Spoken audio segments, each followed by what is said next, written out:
Welcome to Sufretta House in St. Moritz. Today we're shooting a collection review with somebody you've already seen. He's waiting upstairs, so let's finish the drinks and see his pieces.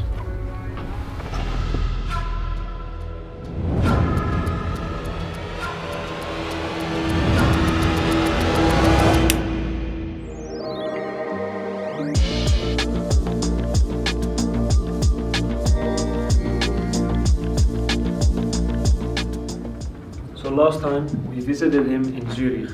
He lives in Switzerland, although he's half Dutch. He's a good friend of mine. You could have seen him in season 2 of our KOV with a collection review, but he's got some updates that he wants to show. So I'm happy to welcome our next guest, the one and only Mr. Maxime Groosman. Hey, alles goed? Good to see you. Woo! Come in.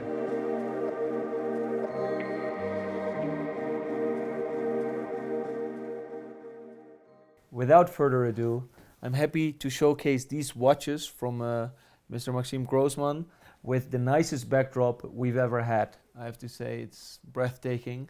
Let's see if I can say the same for the watches. Starting off with the watch on your wrist, it's even holistic now with the sunlight catching it. Beautiful, 1675? It is, yeah, from 1972. So I have it all original. This one has a service bezel on it and a service crown on it, but I do have all the original parts. And I'm very pleased with this watch. It's in very good condition, and it's just a very nice watch to wear. I Recent really like it a purchase? lot. Yeah, a couple of months ago. It's good that you still have the original parts, Yeah, because they tend to replace them at Rolex exactly. due to tarnishing of the hands or the dial or even the bezel that discolors, and it's getting increasingly harder to find original iconic Rolex tool watches like 5513, 1675, 1618, 1655, etc. So it's always cool to see a watch like that. Yeah, no, I always buy them fully original, and yeah, I just try to buy the ones also that are in really top condition. Nice. It's the only Rolex you have here today? No, I have another one, two actually. Ah, yeah. There is one vintage one and one not so vintage. But the vintage one I wanted to show you is a Datejust with a very special story. So, from my experience, people prefer dates in gold rather than Datejust in gold. Although the Datejust, in my opinion, are much rarer, and I just prefer them. And the In story gold, they're in rarer. gold, yes. Yeah. And in this particular case is very interesting because the owner of this watch, it's written on the clasp LB, which stands for Léopold Boissier. And Léopold Boissier was the president of the International Red Cross from 1955 to 1964. And in 1963 they got the Nobel Peace Prize. Wow. And for this occasion they gave him also a Rolex, this Rolex. And it's engraved on the case back in French. It says, so you have Rolex, and it says, Au Président du CICR 1963, with a Swiss cross, to Mr. Léopold Boissier. Was it gifted by Rolex or by the Red Cross? From what I've been told, it's been gifted from the Red Cross. But then I don't know if that is the case, because there was no papers with it. I've tried to contact the family, and So there's we'll no see, further we'll provenance to see no. how this deal came. No, there was a letter from the family with it, but that's all that I have for now. So we're still doing some research, but from what I've seen so far, it seems absolutely legit. Dial configuration is also interesting. It's a no-loom dial with the correct handset, also without the tritium inside. It's a nice piece without the story even, but these stories always add some extra charm, some extra desirability if you wish. Exactly. That's what I really like with vintage pieces, when there is something more to it than just the watch. Yeah, you have actually a story to tell if you hand over somebody the watch. Cool, very nice. Absolutely. So we come back to another Rolex a little bit later. I wanted to show also a few watches that in my opinion are still a bit undervalued, although it is changing now in a positive way, which are the two-tones. Mm-hmm. So I brought 3 pieces with me, so 2 APs and 1 Patek that I bought from you, by the way, the Nautilus 3800 with a champagne dial. So that would be this one, which I really like. I like the size. Well, this as one well. I've seen since I Yeah, sold it to I you. know, But I know. Not even no, that but you're long right. ago. You're right. But that's the one I personally really liked, so that's why I bought it for me initially. But now I have quite a few of them, the 3800s, because this is also a reference that I think is still very undervalued, and especially two-tone watches. So also with AP, so I have, for instance, a 4100 here SA. Mm-hmm.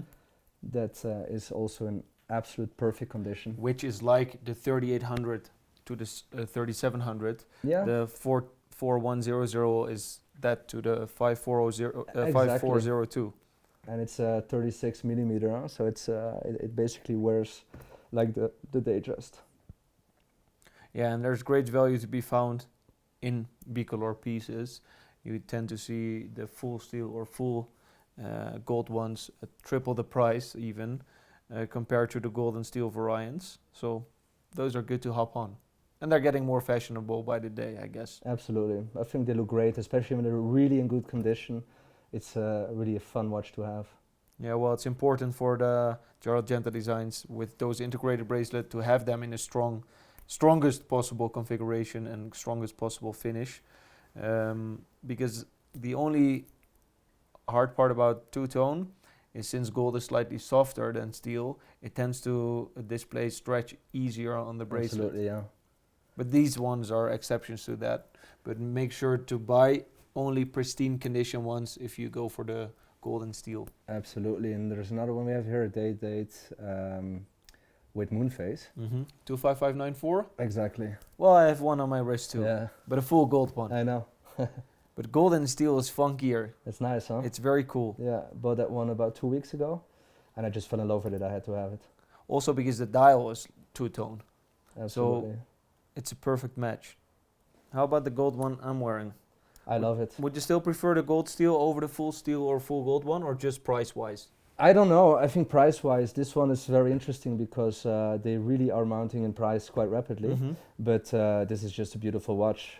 It's a gold watch, so it's always a question of taste. A lot of people like it, a lot of people don't like it. I think with that you're more eager to get away with it, I think. But personally, I love this reference, and I love the watch, and also in gold. I think it looks. What's your personal absolutely view? Because great. I rarely see you wear gold watches. Yeah, white gold, but Yeah, no, I do wear gold watches, but not so often. So what I do like, I have a 5711 1R, that one I really like, Mhm. and my favorite one is actually not that one from Patek Nautilus series, but actually this one, the 3800 with a black dial and a black date window. This would be my favorite. That's top. That's beautiful. That I think is really absolutely amazing. Yeah. And still totally undervalued. I mean, Yeah. it did take quite some value yet, but it's nowhere near where I think it should be. Mhm. Especially if you compare it to a 5711, I think this is so much cooler. Yeah. And again, size-wise, it wears so nice. Yeah. It's very similar to wearing a Datejust. Absolutely. So it's easy to get away with it. And 3700 is a watch I also adore. Mhm. But for me already, it's getting a little bit too chunky. Yet because of the quite thin case, Yeah, it's nice to wear. and also price-wise, if you look at the gold 3700, I mean, it's Big difference. It's quite somewhere Yeah. else. Yeah. Big difference. However, the second hand on a 3800 is a little bit a pain in the eye for me. Mhm. I like the cleanness of a Yeah, yeah, 3700, just True. hour and minute hand. But that's again, it's personal preference. And they also did that, of course, on the 5711. Yeah. That is for me a weird move from Patek, adding the It is. adding the second hand, because also AP didn't do that on the 15202. They Right. didn't add the second hand. Right. So for me, that's kind of losing your heritage a bit. Yeah, true. But that's why I took also to underline a bit the 5711. I did not take the blue one, but the white one, because what a lot of people also don't know, which I also didn't know back in the time, is that apparently Patek made about 70% blue dials and 30% white dials. So the white dial would be therefore much rarer, Yeah. right? And it's Yeah. been discontinued a year before the blue ones. And still, there is quite a big price difference that if you look at it that way, it doesn't Yeah. make sense, right? Mhm. And I personally prefer the white one, but then again, that's of course my subjective opinion. Now, of course, the white dial is very crisp, very bright, especially Yeah, I know. when, Right? when you're skiing or whatever. It's a good match. But it's funny when you turn it, it turns into a grayish. When Yeah, you look on the side, yeah, which I think is very, very nice. yeah. It's a little Especially bit with the steel, silverish it's then. very, Yeah, very pretty. Huh? Very yeah, well it's done. cool. But obviously, stainless steel sports models with integrated bracelets and blue dials are so popular right now. Mm. It's hard to beat those or that subject. And the white dials are still a little bit maybe less in demand than blue dials.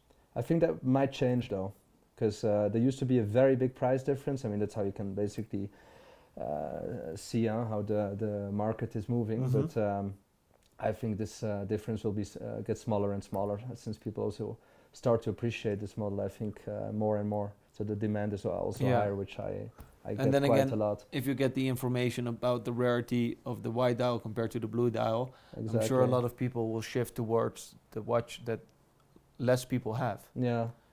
And talking about undervalued Pateks, I think, as we already spoke about, that the 3970 models are, in my opinion, some of the most undervalued Pateks. I mean, it's such a beautiful watch. Mhm. Everything works.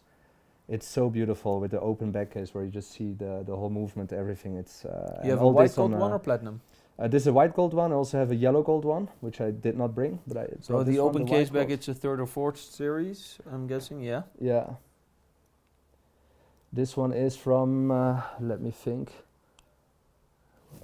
2000, Yeah, so fourth series. 2004, I think. Yeah. Yeah, if I remember correctly. Well, as I said before in my video of the 24 or of the 3970, it's like the poor man's 2499 or Yeah. 1518, if you will. Yeah, yeah, But it's just so much value for absolutely. what you pay for it. It's such a nice watch. Dial design is perfect. Case design is very nice with the stepped lugs. You have the round pushers, which I Yeah. even prefer over the square pushers. Again, the perfect sizing of 36 millimeters. And the white gold ones are quite rare compared to the Yeah, more seen yellow gold ones. Then again, you also have the pink gold, platinum. mhm. You have one with a black dial. You have some Right. very nice Yeah, yeah, yeah. exceptions to it. But these regular 3970s are still very good buys and very a lot of value for your money. Absolutely. And also something that I think is completely undervalued, or at least I don't understand why it's not more expensive, is the La Tradition from Breguet. I think it's such an amazing watch. I absolutely love it. And I mean, there's watches there you pay 50, 60, 70K and more. And then you have a watch like this that you can pick up somewhere between, depending on condition, between let's say 12 and 18K. But I For think me, it's it's gaining unbelievable. momentum though. Many people are eyeing Breguet at the moment, and they understand their tradition and what they brought to the table over the course of many years, their whole history behind the brand, and especially with guilloche dials or complications. So you do see a trend beginning now, I Yeah. believe, where Breguet gets the appreciation they Yeah, deserve. it's about time, I think. Yeah. I love that brand. And they have so many beautiful watches and really important watches, and also design-wise, style-wise, it's just so beautiful, Mhm. so elegant. Yeah. So to me, it didn't make sense that a watch like that would be so cheap in that sense. You know, Yeah, it's really compared to other watches that, in my opinion, doesn't make sense that they fetch the prices that they do. yeah, it's top quality. It's very well finished. The designs are, in my opinion, often pretty refreshing, Yeah, but still classic. yeah, exactly. So it has a contemporary young twist to it, but you can really see where it comes from and how many decades or even centuries old the company is. So that's very nice. Beautiful piece. Very nice dress watch. With the coin edge bezel or the coin edge sides. I love Awesome. it. And then the last one I took for today is also a Rolex. This time it's a Daytona, a platinum one, but with diamond baguette. And this, I think, is my favorite modern Rolex, because I'm really into vintage Daytonas, but this one is really next level. I love it. It's a superb watch.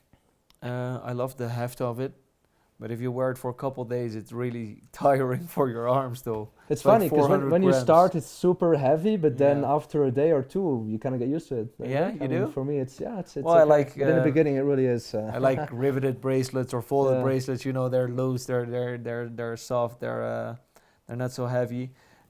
So I do like it when I put it on, but after a couple hours, it's getting a little bit annoying for me. But the ice blue dial has really become an icon in their platinum line, of course. And I really love the combination of the ice blue, the baguettes, Mhm. and the brownish bezel. It's so Absolutely. nice. It really works very well because it's also funny, you know, because a lot of those watches, you see them on pictures and you think like, not too sure about that. And then you see them in real life and you put them on and you totally fall in love. It actually works, right? For So sure. it's really funny how it can look completely different in real life. It's a heavy hitter. Very Sure nice is. watch. Thank you so much for showing us these pieces. Well, you're very welcome. Again, it was a great pleasure, especially in this atmosphere. Thank you for showing by. It's beautiful. Please make sure to visit Maxime Groosman also online, Groosman Watch Trading. I hope you enjoyed the video.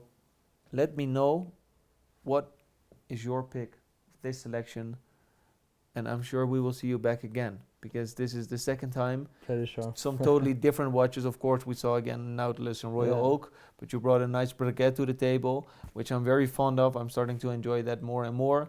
So for me, that might be aesthetically my pick. Mm-hmm. Yet the day just had the best story, so that's also a good watch to have, I guess. Huh? I love those watches. That's why I showed them. Thank you so much. Make sure to subscribe and check out next videos. Thanks, my friend. Let's have a drink. Thanks, bro. Sure. Let's do so.